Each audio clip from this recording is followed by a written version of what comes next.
So hi, good afternoon, everybody, and welcome to today's ISE webinar brought to you in partnership with Amberjack. And also we've got Cailean from SFS Media joining us as well.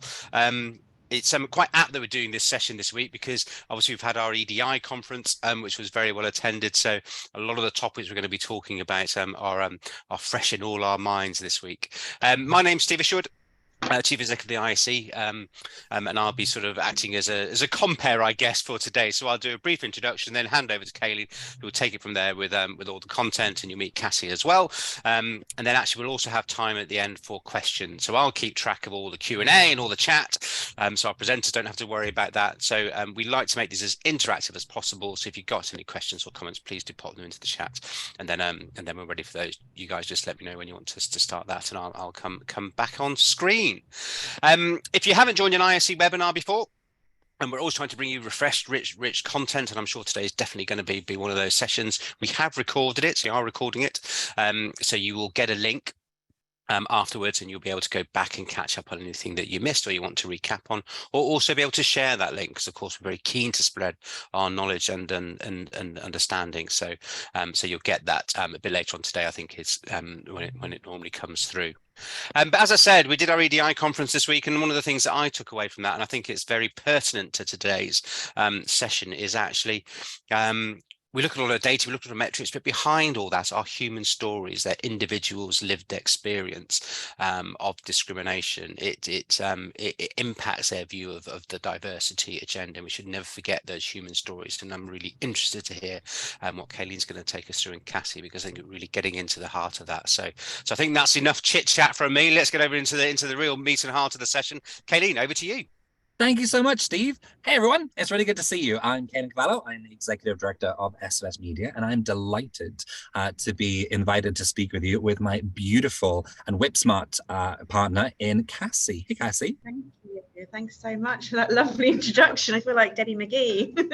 Lovely to see everybody today. I can't physically see you, but yeah, it's a great partnership that we have with Cailean and the gang at SFS Media, just doing some really fantastic research and getting insight into the market that we're operating in to ensure we give people the absolute best chance of success, not just in a recruitment process, but also once they're onboarded and as part of kind of organisations and beginning their career journey. So we've got some slides to share, which I think you're driving. Yes, perfect. Absolutely. I'm on it. We'll take you through some of that insight and research, and then yes, absolutely invite questions and comments from everybody that's participating today.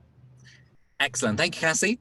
And Steve, we love the ISE conference. Both Amberjack and SFS Media were there. The ED&I focus this week was really impressive. And you're right, it absolutely leads us into a brilliant connection with you guys. So we have labeled this the brutal truth. It is. We are going to take some time to walk you through a brilliant piece of research that's kind of hot off the press. We're only about 3 weeks in having published this piece, which is focused on discrimination within education and young people's perceptions of how you discriminate against them in the early career recruitment onboarding and indeed in the workplace. So a really, really important area for us to focus on. What I'm going to do is I'm going to get you guys involved. I am going to walk you through the research which is super dark, but I'm going to do it in the lightest way that I possibly can. But ultimately, you're going to leave this session with a renewed sense of why we're doing this in early careers, why it's so important for us to really ensure we've got a tip-top recruitment process. And the team at Amberjack are experts in helping advise and build those recruitment pathways to ensure we've got wider equality, diversity, and inclusion, and make sure we're not missing out on markets, working smarter, not harder. So I want to get you guys dived into that. So I'd love you to join me. This is an occasion when you need to get your phones out. So give me a little QR code scan on the right-hand side, or if you don't have your phone to hand, just go open it at the tab and go to www.menti.com and enter those 8 digits that you see there. So this is perfectly anonymous and confidential, so it's a safe space, guys. But we want to get your thoughts on how you feel about the research, where your expertise comes with. We've got a beautiful community in ISE, and we love kind of sharing that best practice. So this is not a chalk and talk. This is absolutely a community conversation we want you to join. So give a little scan of the QR code on the right-hand side with your phone and join us from your telephone keypads. Alternatively, pop up in a tab and go to menti.com, entering those 8 digits. If you fall out for any reason or if you have any trouble, I'll keep that little banner along the top just to make sure you can keep coming back in case you get any trouble, particularly with home Wi-Fi's these days. While you're doing that, you can see a few of you come in already. So I'll give you a couple moments just to for the rest of you to join us. I am in a soundproof booth today. I look like I'm recording my Christmas album, Cassie. Like I'm going to come out with my version of Mariah Carey this year. So hence I'm a little bit zoomed in. But I want to make sure that you could hear me really crisply to go through this brutal truth session. All right, that seems like plenty of you have joined us, but again, I'll leave those details on screen so you can jump in. Let's start with getting your voice straight away. We've got some votes already. So great, let me get your thoughts on discrimination in early careers. So on a scale of 1 to 10, I want to get your thoughts on how you feel. Do you feel you discriminate against young people when hiring them? Again, confidential, anonymous, you guys can just come in and give us the thoughts. Do you feel your organization discriminates against young people when hiring? So the first one's about you as an individual. The second one is about your organization. And lastly, do you feel your organization discriminates against employees in the workplace? So on a scale of 1 to 10, 1 being strongly disagree, as you guys can see, 10 being strongly agree. I can see that you guys are really putting in that. What I love about these charts is you can see the kind of area chart behind it in those colors and see the kind of distribution of where you guys have put at. So a couple of you have really put some quite high figures for this, which is interesting. We wanted to get your thoughts on this call because our piece of research we've done in partnership with Amberjack is to ask young people their thoughts. So we want to put your kind of two lenses together and see how is it we're addressing this really important issue through both lenses. So loads of votes in there. Thank you so much. But we can see there's a really interesting amount here. So not a lot of a lot of you disagreeing strongly that you do not discriminate yourself. A little bit more discrimination potentially within your organizations, but still overwhelmingly disagreeing. And then indeed in the workplace, again, a little bit higher, but still at only 2.9, you guys are being really, 3, thank you. You're at 3. We can see that, there's maybe some more work to do there. Thank you for your votes. That's awesome.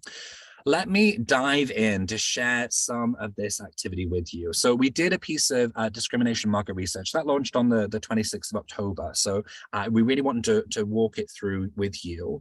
Amberjack worked tirelessly with the market in order to make sure that they are able to represent all of the needs of the employers that they work with. So gathering together all that sector views, all of that detailed expertise and understanding and managing full recruitment cycles for early careers. So that's been really invaluable to us to really help set the context, the questions, the consultation, what is it that you as early careers professionals really need to know from the youth audience to help build more powerful, socially inclusive activities. So we at SFS Media, what we bring to the table is we have national reach across the UK, across 3.16 million young people, so 14 to 19-year-olds, and we get to ask them. We get to run all of that best practice and methodologies to making sure we're getting really key insights that we're, of course, partnering together to bring back to you.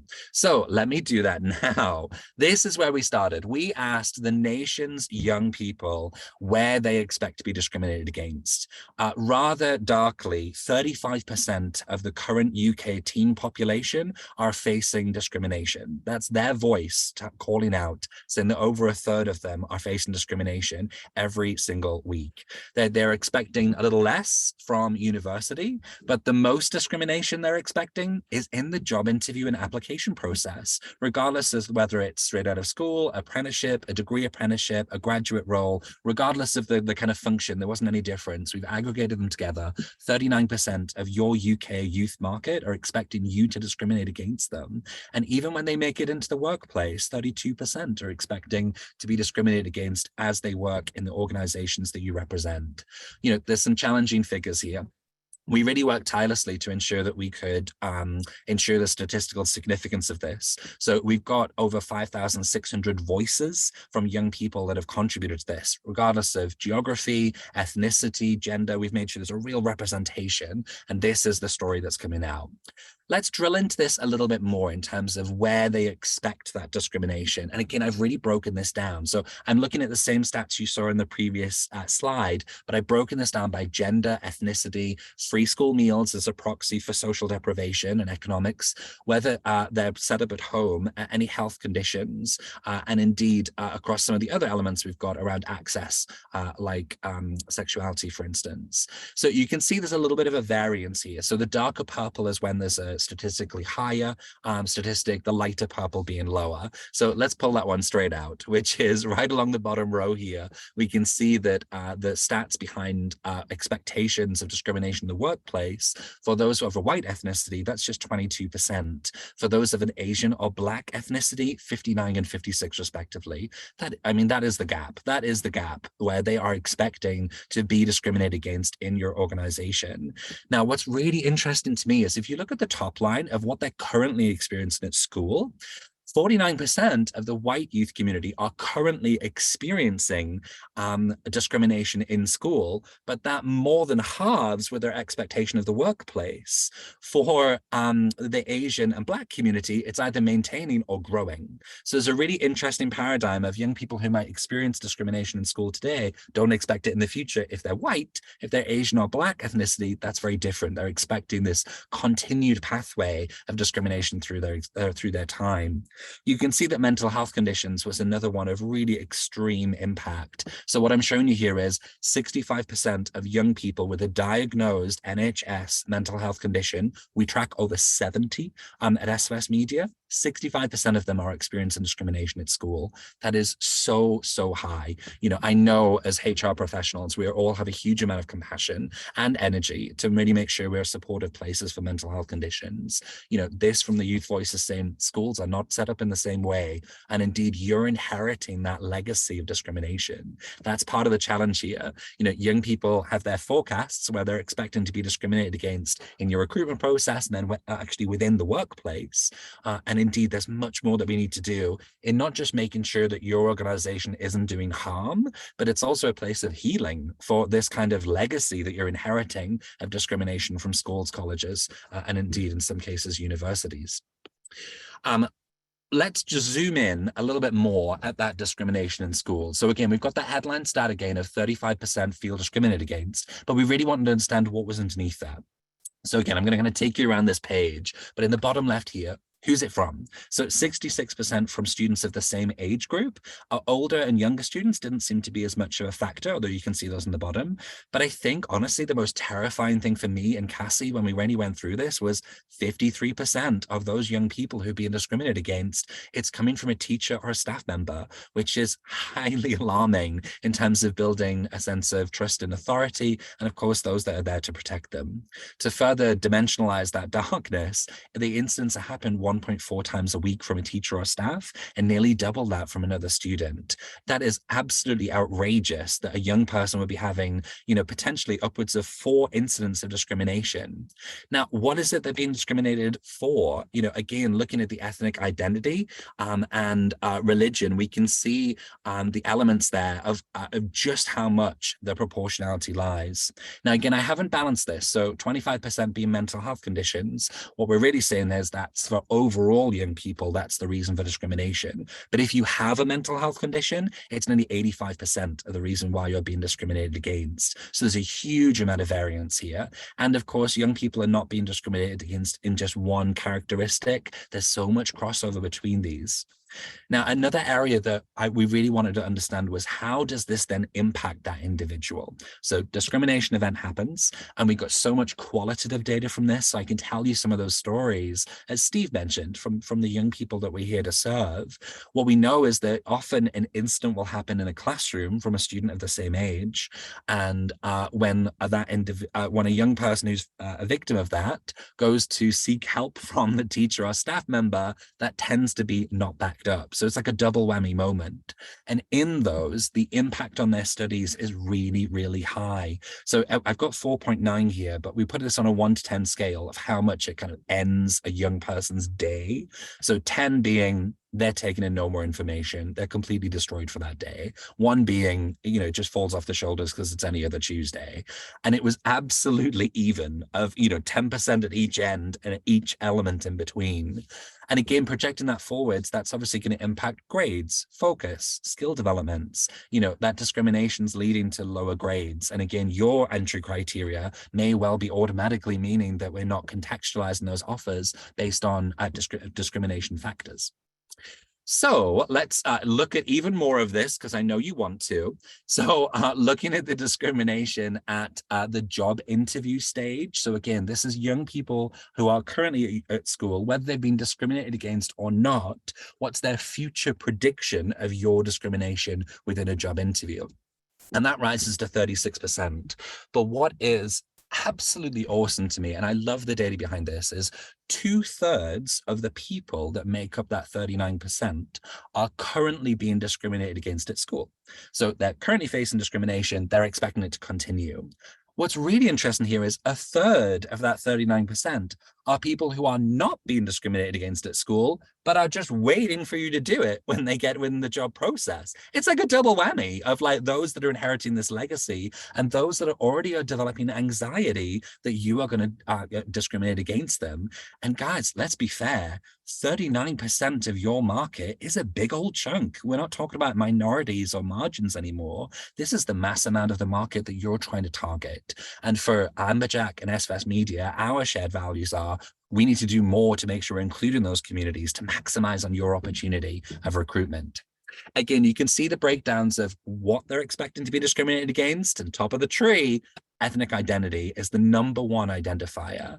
Disability conditions at 14% is actually really high. So again, we track 105 disability conditions, and the majority of disability impact was visual and hearing impairments, dwarfism, and Tourette's. They were the major elements of exclusion. So all disability conditions which are very accessible to a workplace, a large proportion of those people that would have those conditions would still be in work in comparison to other disabilities. So again, there's a really high proportionality here of they're expecting you to discriminate to lack the facilities, the onboarding, or the adaptation to their particular needs. Now, we asked young people if they felt they would have the confidence to manage a discrimination event. Like, would they just let it go, or would they be the one to kind of raise their hand and call it out? And the confidence was 52%. So, not great in terms of, feeling equipped and enabled and safe in order to represent how they feel. And of course, that makes it a challenge when you're onboarding and inducting your people, because they may be feeling experiencing these things, but not sharing them or calling them out to bring the change that you would want to see in your organization. So obviously you can have a challenge to retention of talent as soon as you bring it in as well. Young people believe that their characteristics like ethnicity, gender, sexuality, faith, disability, etc., even neurodivergence, they believe it impacts your decision 70% of the time. That's giant. They're expecting to be discriminated against, but they know that it's factoring into or they believe that it's factoring into your decision-making process. And when you ask them how important it is, if a company were to really be inclusive and welcoming and use language around their characteristics, how important that would be to them in selection of a early careers program, it was 82% rated, really, really, really high. You can see a range of questions, a range of elements that were on screen here when we asked young people, what action do they want to see from you in order to make sure they feel welcome and included during the recruitment process? And I love teenagers, I really do, because this generation are just, they've got no shame and they are really willing to just call it out. And they are so enabled, way more than I was at their age. The amount that said diversity policy as part of the recruitment process was nearly 67% of comments. That's outrageous for the thousands of voices that are in here that all independently said, we want to see your diversity policy before we even apply. It has to be like right at the front. So that's an action you can take today in order to turn this insight into power to help with your recruitment. Don't leave it too late to talk about how important diversity is to you. Likewise, things around inclusion in the workplace are really important. And young people told us extensively that it is the micro moments that matter. prayer spaces, support for me with halal foods within the office canteen, support for me. It's all of them that kind of micro moments of inclusion, even from the LGBTQ plus community, which is now 25% of the teen market identify with LGBTQ plus. They want to see not just your logo change color every June for Pride Month, they want to see what other activities you're taking to include the trans community and really celebrate some of the alumni stories you have. There's so many pieces that they gave as actionable elements that you can put in to help your recruitment process. We've only put a couple on screen, but of course, reach out to Amberjack if you want to see how you can put those into action. So let's look at that next stage, which is once they're in your workplace. And again, I'll just remind, this is us at they're currently within school and predicting future discrimination in the workplace. So 32% expect to be discriminated against. Now, ethnic identity is right at the top, but hello, gender identity, who's just come out of nowhere, that they are expecting to not face that within their education careers, and maybe not even within the interview process, but they're expecting it in your workplace. Again, this was 99% for those transgender man, transgender woman, non-binary, or any of the other 41 gender categories that we track. So overwhelmingly high for those that are from a non-cisgender identity background. So 47% identifying that gender identity is a real challenge there. And again, it was females overwhelmingly expected to be discriminated against in the workplace. And young people overwhelmingly told us that they are expecting then understand the gender pay gap. So again, don't assume that they don't understand that just because they're in their teen years. They do, and it's something that's already affecting their decisions. So again, you can see the ranking of what they're expecting to be discriminated against just on the left-hand side. Now, we've put neurodivergent conditions back in here because it was a really high proportion of those that hold neurodivergent conditions. So across the youth market, 13% now hold a neurodiverse condition in dyslexia, ADHD, autism, etc. And 11% of the population that responded to this said they were concerned about discrimination. It was a 97% crossover. 97% of young people with a neurodivergence are expecting you to discriminate against them in their workplace for it. Absolutely outrageous. You can see here, again, if it wasn't horrifying enough, and I know your eyes have already scanned this whole page, look at that stat on the top right-hand side. They are expecting their manager to discriminate against them nearly 3 times a week and get another incident from another colleague over 3 times a week. That is bananas for young people to perceive that of the workplaces that you represent. We do and can break this down by individual brand as well. So if you are thinking, maybe that's not my organization, we already asked young people about all of the top FTSE 500 and any of the companies they were considering. So we can break this down for you in terms of the individual companies you represent to see how you benchmark against this national piece of research. And again, Amberjack can help you access that. We ask them their confidence to manage the situation in the future. So if they imagine themselves in their early 20s, joining one of your programs, would they have the confidence at that point? Only 54% felt they could. Again, a high amount feel like you're going to discriminate because their characteristics are important to how they're managed in the workplace. And then indeed feeling welcomed, again, an overwhelming element. Again, we asked them around actions that they feel employers could take in order to make sure that they could be an inclusive environment.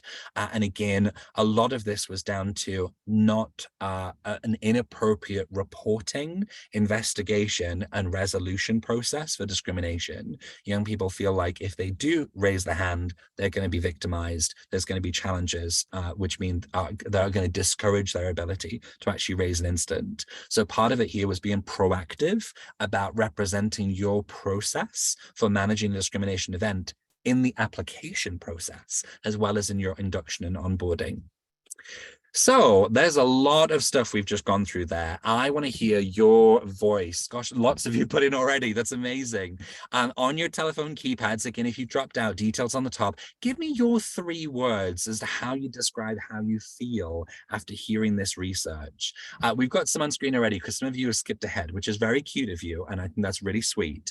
You just wanted more to be taken in. Cassie, what do you think to this reaction from our webinar attendees? Yeah, well, it's a reaction that I would expect to see, actually, because it is quite shocking. Because I think, the key thing as a takeaway as a community of employers is, I guess what we're inheriting is, we aren't responsible for the way students are feeling through their education.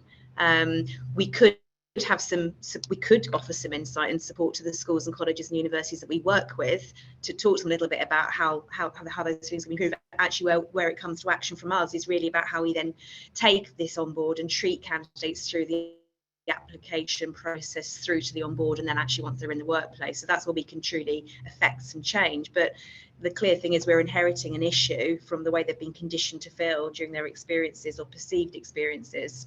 And we're battling with some perceptions that might not be the reality as far as we're concerned as employers, but that's their reality. So I'm really not surprised to see this kind of, reaction coming out, because that's how we all felt when we saw it. Really, the statistics were so shocking, weren't they? To expect to be discriminated against in the workplace to that level by your direct line manager is, to me, it's sad. It's very sad. I wholly agree. Helen's asking if we'll share these slides. We absolutely will, Helen. Of course, we'll share all of this research with you. I really want to pick up on some of the points you mentioned there, Cassie, because they're being reflected by those on the call. Sad but not surprised, want to make a change, need to do something, letting people down. You've added all of those. And just while you were speaking there, Cassie, we're both behind you. We absolutely need to see some systemic change. And, I would only speak for myself here, but I've worked in education for, 15 years now. It ain't going to change over there. The funding isn't there in order to make sure it can happen. What we need to make sure is how you represent in your early careers recruitment process. And the more of us that are doing it, the more that we're going to access. What you can see overwhelmingly with the clients that we've supported Amberjack with already on their early recruitment and inclusion is we don't have to take more effort or more resources to increase the amount of applications. If we're just ensuring we're not excluding any markets and we're just including more of this inclusion messaging, we can see that not only is it increasing equality, diversity, and inclusion for Amberjack's clients, we can see that we're actually getting more applications because we're hitting a wider pool. Again, if you're not doing this, you're only hitting the 41% of the market that are not, 61% of the market that are not expected to be discriminated against. Can you really afford to be losing 39% of the market by not taking these steps? We're right behind you in doing just that. Good. Alrighty. Thank you for your input, guys. I'll only remind you to say it's confidential and anonymous what you put in so far. So I'm not going to share that with anyone. These are all aggregated. So we now want to move to your questions. So I'm going to throw it back to Steve, who I think said was going to open up our Q&A chat panel. And then indeed we'll do some questions. And then Cassie's going to cover a really good summary at the end to make sure you've got those really key takeaways. Back to you, Steve. Smashing. Thank you, Kevin. That was really informative. And like you said, just share the just the shocking frequency of it all. Really, that's the thing that because we hear it's interesting. I mean, I did some panels earlier in the week when people start to tell their individual stories. I think sometimes we exist in bubbles, some of us, and you kind of think, well, maybe this stuff doesn't go on. Aren't we all a lot nicer to each other? And maybe we aren't. So we've got plenty of participants. So if you would like to ask a question, please do pop it into the Q&A, and we'll pick it up from there. I guess the first question that I have, are there any thoughts around actually what employers can do to actually help, I guess, either change perceptions or change behaviors? Because some of it is based on people's expectations. Some of it, I think, is the challenges we've always had in all aspects of our industry, which is, we do presentations, we produce webinars, we do brochures, all this kind of stuff, which by its nature tends to have a produced feel about it. So any thoughts on that? Any way, I think, of maybe tackling this and making it a little bit more real to air some of these issues with employers and people that will possibly be joining them? Yeah, absolutely, Stephen. And we put, based on the voices of the student that we kind of heard through the research and also kind of our own experience, learnt experience, we put together some recommendations for what we can do kind of at each stage of the recruitment process from an employer perspective that students are recommending and asking for. So we potentially could pull up those slides now to begin to answer some of those questions if you'd like. I don't know whether that's kind of what people are really looking for from the session anyway. So maybe if we go through some of those recommendations, that might spin off other questions about other things you could be doing or other thoughts you have when you see those recommendations. That would be time share them. Yeah, we can definitely do that. Well, should we pick up? We've got one question in first. I don't know if you want to answer some, Cailean. The question was talking about systemic change. And do you want to explain what you mean by that? Yes, absolutely. Thank you for that question, by the way. Systemic change for me is, the power of the wonderful minds on this call are not going to be able to turn over 4,400 schools and colleges and the discrimination that is happening every day on campus, certainly from the youth community. I don't think we're going to see a change in how young people experience discrimination in your pipeline now or in the future. What we know is from the Gen A community, so that's young people who are 2008 or younger, so current 14, 15-year-old, they are increasingly focused on inclusion. So this is only going to become a greater problem, and it's the companies that don't adapt to it that's going to be challenging. So rather than waiting for the problem to resolve itself or feeling like it's part of the education system and it's not on the employers, you're just going to continue to take from a market that already has that legacy of discrimination. For Cassie and myself, I think we're absolutely united in it's the companies who take the steps to take the action that are going to win when it comes to increasing their recruitment, keeping the top talent, powering their businesses. That's what we mean by systemic change. We're not going to be able to change the whole UK's structure. What we can do is make sure your organization is fit, adapted for it. Great, that's good. I've seen another one pop in, but why don't we go to your input, Cassie, and then we'll come back for questions at the end of that. Thank you. Yeah, I think that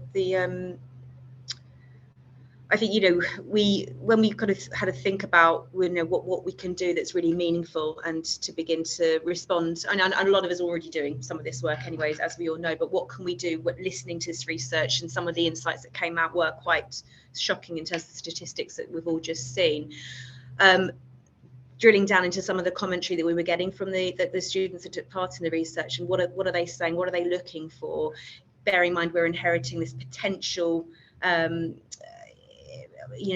perception that they're already going to be facing into discrimination, even more so as they begin to go through an employment process, particularly those from an ethnic diversity background, the Black students and the Asian students particularly. And we all know, and we've seen it many times, and it's part of all of our attraction strategies where we begin to include people from diverse backgrounds as a case study or a picture of somebody that's on the program, and that's great, but it truly isn't enough. So I think what we need to do is give students, through the attraction strategy that we have, access to diverse employers on campus through virtual conversations, and actually showing people that they can respond and relate to, not just at the beginning of their career, but actually how they then progress through the organisation, that there is no discrimination that's stopping people, they're getting in people's pathway of progression. So, who is sitting on your senior leadership team? Do we have people of diversity that can engage and talk to students at the beginning of that journey, show that there are no blockers within your organisation? If you can demonstrate that and be confident in that demonstration, let's include that. Don't just rely on, here's a graduate that's currently on the programme, who else is there in the business that we can talk about?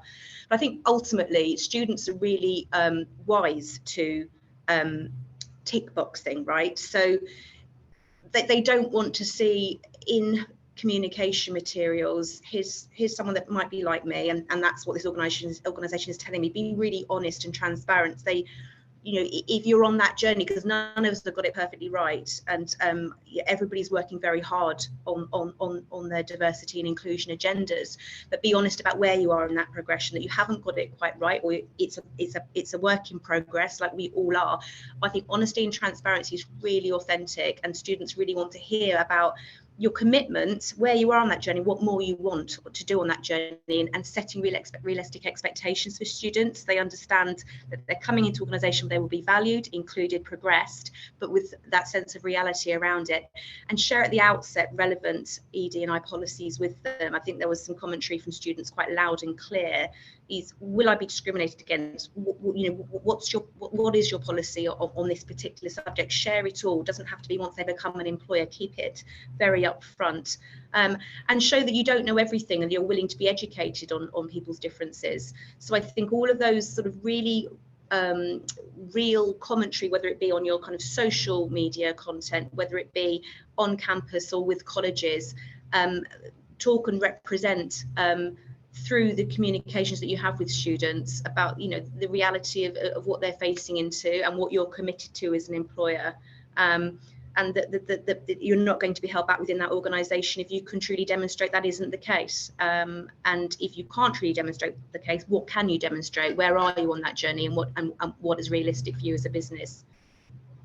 So from an employer attraction perspective, that's the first stage. And as I said, there's only, and Cailean said, there's only so much we can do within the schools, within the system itself. We just need to be mindful that the problem that we're inheriting in a process is actually way bigger than we think it is. So let's very quickly begin to make people feel positive that they're going to be supported at the early stage of the attraction process. And then if they move, once they move into that actual application and assessment, because they feel like they may well be supported, let's just move through to the next slide if we can, and look at some kind of consideration for the assessment and selection process. So lots of us have made great strides in the fairness of the materials that we're using to assess candidates. There's been lots of change in this market, I know, over the last few years, that looking at benchmarks, looking at social inclusion, opening up the talent pools to limit degree grades, all of those great things that give lots of people more opportunity. But when we then think about some of the specific challenges that students are facing into and how we can help them in that assessment process, feedback and personalisation is really critical. So when students are beginning to enter an assessment process, where can we give them some really personal feedback as to how they're doing, using, for example, your ATS, giving personalised feedback, personalised comms to diverse groups, particularly those that are coming from a background where they feel they are going to be discriminated against specifically. So using kind of positive, proactive language, real targeted communications and information, and offering support. What is the need that you have? We're asking this information because we want to help you, not because we want to collect, our data. We want to help you succeed in this process. What do you need from us? Because that's what we're looking to do. We're looking to improve your opportunity, make you feel supported and included, and hopefully have the outcome that you're looking for. And if not, there's a real rational reason that we share with you from a personalized feedback perspective as to why you haven't been successful in this process. It's a combination of automated communication through your systems, personalized coaching calls, giving candidates feedback and hand-holding, if you like, a little bit through that process, and specific kind of chats through your kind of technology about how, as you're entering a particular phase of the process, we can, what we do with our clients, I'm sure lots of you do it, but kind of doing kind of live chats with candidates and helping kind of flesh out those problems, and then they can do it in an anonymized setting, so they don't feel like they're being targeted or identified in that process, and helping them really kind of going through succeeding. And then when you're actually beginning to assess those candidates, whether it be digitally or face-to-face, and clearly the trend is still very much with that digital process, is that you're selecting people that are assessing the candidates that are fit for purpose, that can assess fairly, that they understand the journey that these candidates have been on and what we're trying to achieve here, and that candidates feel supported by those individuals, that they feel they're recognised as individuals during that process, and that they feel that they're being judged on their potential and what they're bringing to that process, not on who they are, what they look like, where they've come from, what their orientation might be, any of those things. It has to feel, from a candidate perspective, really fair, and that they're being assessed by someone like them, so that kind of representation on your assessment panels, and really supporting your people internally. A lot of you rely clearly on the goodwill of your stakeholders in the business and partners to help you assess. So really educate those assessors on your ED&I journey, and that you respect these candidates and you can support them. So I think all of these things, just revisiting everything that you're doing in that process to support candidates, and acknowledging that what we're hearing from them in a really meaningful individual way, which is tough with volume, but it is achievable. Once we get to onboarding, I think one of the things that surprised me was the stat that came out about the expected discrimination once in the workplace, and I guess if that's their experience, their learnt experience through education, I guess why wouldn't it be their expectation in the workplace? And I really hope that all of us on this call today and within our wider community are as shocked as I am, because to be expected to be discriminated against 3 times a week by your line manager is just unacceptable. So if this is the expectation, what do we do to ensure that this isn't a reality for individuals? So we've talked about and listened to what some of the students are saying about how they can be supported once they join. So for those that are coming from marginalised backgrounds, you know, what are the working groups within the organisation that people can be part of? What are the programmes that you offer that you can educate and let people know exist? And if you don't have them, what can you set up, and who's around the business that wants to be part of that? I think Cailean pointed out on one of the previous slides that, do you have the facilities for people from different religious backgrounds? You know, does your canteen offer halal food? Are there prayer rooms for your employees to go to at the times of day that they want to worship? So really thinking about the workplace environment that you offer and the time that you give them, whether it's in the workplace or when they're working from home, to live their lives and have that balance between their work life and their personal life. Giving access before they join, that kind of onboarding, they've gone through a process, they've been successful, alleviating those fears that, okay, I've got to this point, but what's it really going to be like when I get there? Giving them some access to networks, a community, diverse employees, people that they can respond and relate to, is also really important. And then I think with your hiring managers and your kind of stakeholders internally, and acknowledging that everybody is different actually, and you're bringing in people of diverse backgrounds into a workplace that is changing, and everybody's different. So ensuring that everybody in the organisation has that understanding, that acknowledgement, and that you're offering that kind of training and implicit bias training for everybody. I think a lot of us do this already, is from offer stage that you've got a mentor that they can relate to help them through that kind of onboarding into the organisation, from offer stage right through to when they're kind of in the business, somebody that they can speak to, relate to, that gets them and understands them. So these are some of the considerations that we think are really important, that hopefully answer some of the questions and the concerns that we've seen through this research, and kind of playing back to the students and giving them the things that they've asked for and said that they need in order to feel comfortable and included. Quite a lot there. There's a takeaway. And I think the other thing I would say is that the survey and the slides will be available via the ISE and sent out to everybody. They'll be on our website as well, but the ISE will send out the links to all of this to everybody. So any more questions have come through while I've been talking? I'm not sure. Let me have a look at the If I may, chat. Cassie, Yes, thank you so much for covering those recommendations. I want to get one more interaction from our audience. So I just added this in because you guys have been cheating and going ahead of me, which is real cute of you. So I'm surprising you with, on your telephone keypads, what is your biggest takeaway from today? Again, this is all anonymous, confidential, but you just had some awesome recommendations from Cassie there on what we can really do to take action on this insight. You just type in whatever, don't give me a paragraph, give me a good sentence on what your biggest takeaway is today. This has been a really dark session. We love it. We love addressing the brutal truth, but you all deserve a bag of jelly babies and a 20-minute lie down after this to really process what it is you're going to do about it. But I want to hear from you guys. So on your telephone keypads, or indeed if you go to menti.com and add in those 8 digits, what's your biggest takeaway from today? We'll see those coming through live, which is excellent. We've got some work to do. I couldn't agree more. Again, Amberjack and SFS Media are here to help you in terms of making sure we can put in the work to ensure that your recruitment is absolutely on point. The statistics, absolutely. I know I've covered them really, really quickly. We want to be really efficient with your time. So as Cassie says, we'll get you those full slide decks. And you guys have already put so many questions in. I've answered back in typing. So you can take a look at those. But there's loads more data that we've got underneath this. So if you want to see what it's like for your business or your sector or a particular group of young people that you're trying to attract, we can help you. Reach out to the Amberjack team and we'll be able to set up something directly. I'll leave that on screen so we can see more of your goodies coming through, and we can hand back to Steve. I've just seen your question. One of your answers is very long, Cailean. Well done. You typed that quickly.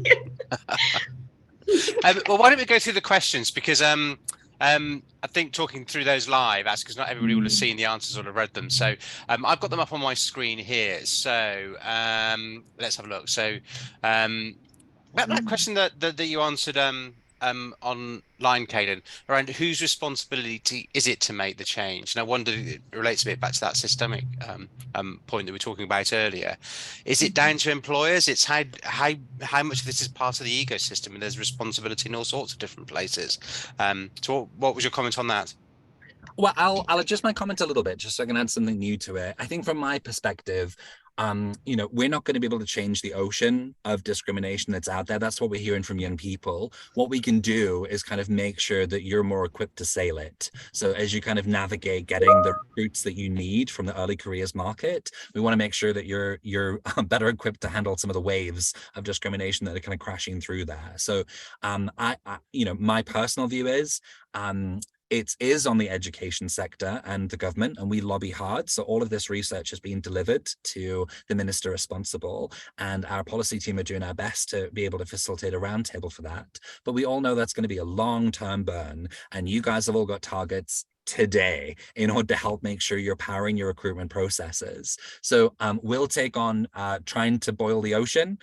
Cassie and the Amberjack team are there to help you guys ensure you can better sail it. Thank you. So a question here around actually just and we talked a bit about this earlier, but actually just the process of asking questions. And I know this definitely came up earlier in the week, and there were some interesting thoughts from some of the students that we heard from. And it's just by simply asking the questions, that prompts students to think that actually they may be discriminated against in the selection process. So actually almost not wanting to say it. And also we had a big conversation around, well, should we be asking these things anyway? Because, somebody made the comment that we're asking people about, who they might choose to sleep with, which I thought that was a really different take on how we think about this. So any thoughts from either of you on that, actually the process of asking the questions, and if we're going to ask those questions about how you might do it in a way that actually doesn't in some ways create unwanted expectations or thought processes? Yeah, I mean, you've answered, actually, haven't you, done a long answer to that in a similar type of question, but it's letting them know why we're asking the questions, actually, and there's a positive reason for doing that around equality.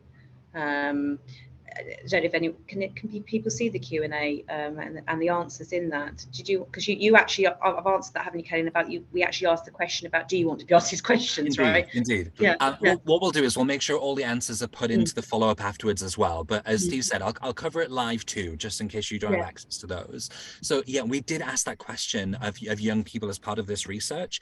83% of young people said they would lie to your face. So if you're collecting that information on equal opportunities forms in order to better address this, it's inaccurate data. So I'm slightly with Steve's suggestion on this one, which is actually don't ask, because in asking, you're going to get an incorrect and inaccurate view of how you can make that difference. But I actually think the right way to go is what Cassie said, which is it's how you ask. So a lot of the time it's like 2 teeny sentences on the top of the form that says, we use this to be more inclusive, and it feels really corporate. And a lot of young people who looked at those, well, from some of the clients that Amberjack have say that it's about you, but you want me to do something. So you're asking me to give you a benefit and giving you my data, but I don't know what's in it for me on that. So we ran a quick youth panel and a quick focus group where young people said, give me a video on your application form just before you ask me for that data, and have someone tell me with tonality, we really want to be an inclusive place. You need to help us with that. Help us make sure we're including you. Give us this information. This is what we're going to do with it. But use it with tonality as opposed to a kind of cold form where they're not sure where you're going to take that. And also a question from me in terms of when we break this down sector by sector, some sectors actually have a better history in terms of attracting more diverse candidates into those industries and sectors. And I know that talking to some employers, it's a real challenge when actually they may, the reason that they're really tackling diversity on their particularly their student intake problems, is because they're not very diverse. But that means that actually they might struggle sometimes to actually have role models or be able to put people forward saying, here's who joined the organization. Any advice on how organizations can tackle that? Because I know there's also the challenge sometimes if an organization maybe only has 1 or 2 good examples of where they've hired diverse people, those people become a bit poster child, and I've definitely had this in my previous group of saying, can you just stop, please keep using me as the diversity person? I've got a normal job I want to get on with, and that's my job, not doing recruitment all the time. So any thoughts around that? Because that can be quite a difficult challenge, I know, particularly in those sectors that don't have a history of being particularly diverse in terms of them, of who's in them.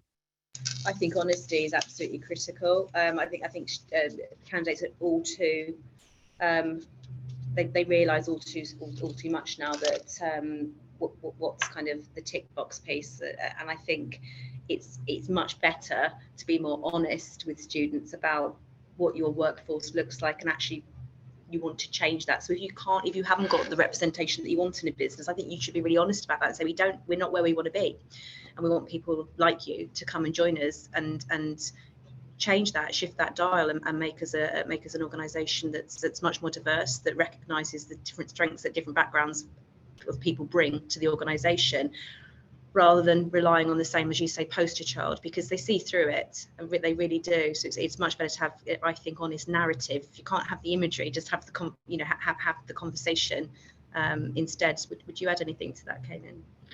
I really would. Only some more data to back you up, because I know you guys are hot on my data now.